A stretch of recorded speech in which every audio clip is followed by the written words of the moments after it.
सो आज के इस वीडियो में बात करेंगे बस्तर द नक्सल स्टोरी के ऊपर, जो कि रियल इंसिडेंट पर बेस्ड है, यानी कि एक ट्रू स्टोरी जो छत्तीसगढ़ में फैले हुए नक्सलवाद और माओवादियों की कहानी है कि कैसे ये लोग दीमक की तरह देश को खोखला कर रहे थे। और ये नक्सलवादी, माओवादी, आतंकवादी या वामपंथी, इनमें कोई खास डिफरेंस है नहीं, क्योंकि आर्मी के जवानों और सिविलियंस की हत्या करते थे सिर्फ इसलिए क्योंकि आर्मी और सिविलियंस अपने आप को भारतीय कहते हैं। मूवी के स्टार्टिंग में ही डिस्क्लेमर देकर लिबरल्स के मुंह पर तमाचा मारा जाता है। इसमें दिखाया जाता है हर एक उस आर्टिकल को, जिसमें एक आर्टिकल होता है कि नक्सलवादियों ने 6 बच्चियों को, जिनकी एज 1 साल भी नहीं थी, उन्हें जलती आग में फेंक दिया।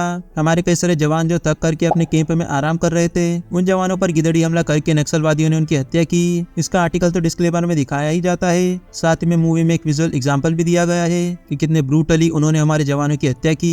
कैसे ये माओवादी या नक्सलवादी लोग गाँव वालों को परेशान किया करते थे, उन पर जुल्म ढाया करते थे। इसका विजुअल एग्जाम्पल भी है मूवी में, जिसमें रत्ना के पति को कितनी बेरहमी से मारा जाता है। वो नक्सलवादियों का लीडर अपनी बंदूक को साइड में रखता है और कुल्हाड़ी से हमला करके बॉडी के हर एक पार्ट को टुकड़ों में अलग करता है। और ये सब ऑन कैमरा दिखाया जाता है कि टोटल 32 टुकड़े करता है वो। और ये सब रत्ना और उसके बच्चे और पूरे गांव वालों के सामने होता है। इसके बाद रत्ना से कहा जाता है कि अपने पति के खून से नक्सलवादियों के शहीद स्तंभ को रंग दे।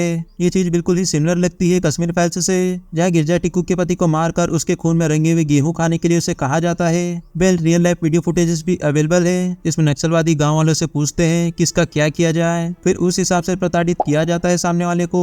और हर घर से एक बच्चा लेना, उसे अपनी फौज में शामिल करना, जिसे चाइल्ड लिबरेशन नाम का ट्रूप बनाया जाता है। और बच्चों का समर्पण करने या बच्चा न देने पर पूरे परिवार को मार दिया जाता था। ऐसी कई सारी घटनाएं हैं जिन्हें डिस्क्लेमर में आर्टिकल के द्वारा दिखाया जाता है। और उसमें से काफी सारी घटनाओं को कंप्रेस करके मूवी में दिखाया गया है।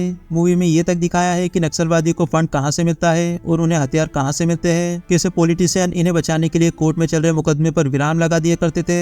और एंटी इंडिया मीडिया जर्नलिस्ट नक्सलवादी को जस्टिफाई करते हैं, कैसे नक्सलवादी बच्चों को मासूम दिखाते हैं कि इन मासूम बच्चों की जान आर्मी ने ली है। और यही एंटी इंडिया मीडिया जर्नलिस्ट माओवादियों तक इंटेल पहुंचाने का काम करते थे, जिससे हमारे जवानों की जान खतरे में चली जाती थी और उनके मिशन फेल हो जाते थे। मूवी में इस चीज को भी दिखाया जाता है कि नक्सलवादी हमले में मारे गए जवानों की न्यूज को जेएनयू में स्टूडेंट्स द्वारा सेलिब्रेट किया गया था कि 76 जवानों की हत्या के साथ नक्सलवाद की जीत हुई। और ये काफी लंबे टाइम तक एक बड़ा मुद्दा बना हुआ था कि स्टूडेंट्स का ब्रेन वॉश कौन कर रहा है, जिनमें एजुकेशन की जगह नक्सलवाद के लिए प्रेम जाग रहा है। और ये चीज भी रियल है, अगर आप सर्च करके देखोगे तो आपको न्यूज मिल जाएगी। बाकी मूवी पर फिर से आए तो उसमें 4 कहानी पैरेलल में देखने को मिलती है। पहली माओवादियों की कहानी कि कैसे वो आतंकवाद फैला रहे हैं और उनका आतंकवाद बढ़ता चला जा रहा है। देन दूसरी कहानी निर्जा माधवन की है, जो नक्सलवाद के खिलाफ लड़ाई लड़ रही है और इस लड़ाई में वे अपने कई सारे जवानों को खो देती है और मदद मांगने पर भी उसे मदद नहीं मिलती, तो वो होपलेसनेस। और तीसरी कहानी कॉम्प्रोमाइज सिस्टम की देखने को मिलती है कि कैसे ये लोग माओवादियों को डिफेंड करते हैं और हमारे जवानों की जानों को कॉम्प्रोमाइज करते हैं। और चौथी कहानी जुडिशरी की देखने को मिलती है, जहाँ पर निर्जा माधवन पर ही केस चल रहा होता है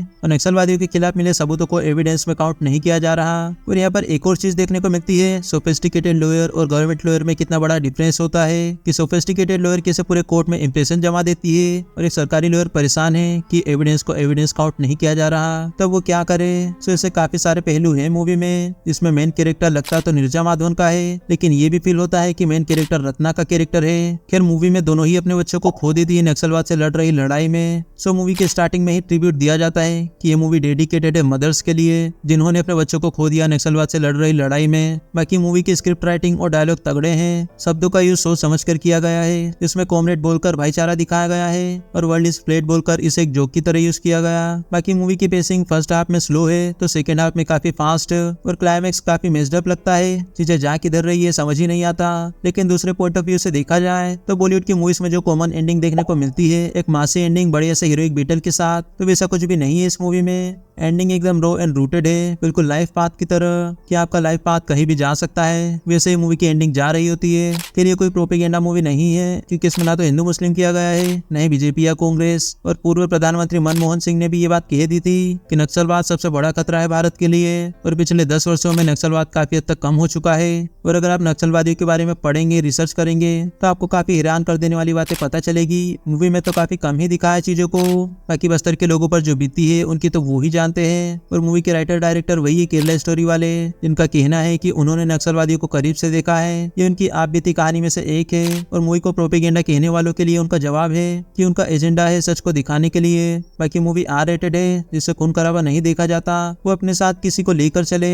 बाकी बस्तर की ये एक रियल स्टोरी है, अब आप मूवी देखो या फिर रिसर्च करो, आपकी मर्जी। सो दैट्स इट, यह था आज का वीडियो। अगर आप लोगों ने बस्तर मूवी देख ली तो इसे लेकर आपके क्या व्यूज है, अपने व्यूज कमेंट में जरूर लिखना। और वीडियो अच्छा लगे तो वीडियो को लाइक करना। ऐसी और वीडियोस देखने के लिए चैनल को सब्सक्राइब करना। मिलते हैं फिर किसी एक और न्यू वीडियो के साथ। टिल देन आप मेरे चैनल पर विजिट करके कुछ प्रीवियस वीडियोस को जरूर चेकआउट करें।